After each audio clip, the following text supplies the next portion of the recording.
प्यारे बच्चों, क्या हाल है आपका। डॉक्टर बिल्लू बलोंगड़ा आपकी खिदमत में हाजिर है कुछ मुफीद बातों के साथ। प्यारे बच्चों, अल्लाह पाक ने हमें बहुत सी नेमतों से नवाजा है। उनमें से एक नेमत दूध है। बच्चों, दूध पीने से पता क्या होता है? दूध पीने से इंसान का दिमाग तेज होता है। दूध इंसानी जिस्म की हड्डियां मजबूत करता है। दूध पीने से बच्चे जल्दी बड़े होते हैं और सेहतमंद रहते हैं।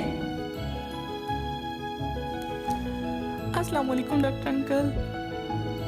अंकल, मैं तो रोजाना दूध पीता हूँ लेकिन फिर भी बीमार हो जाता हूँ। ओहो, ये तो हैरानी वाली बात है मुन्नू।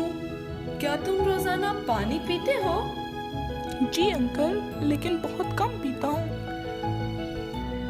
नहीं बेटा, पानी तो इंसानी जिस्म को चुस्त रखता है, तरोताजा रखता है। आप दूध के साथ साथ पानी भी ज्यादा पिया करें। बल्कि प्यास ना भी लगे तो थोड़ा बहुत पानी पीते रहना चाहिए। इससे इंसानी जिस्म में खून की गर्दिश रहती है। ठीक है अंकल, मैं अब दूध पीऊंगा लेकिन पानी पीने में भी कोताही नहीं करूंगा।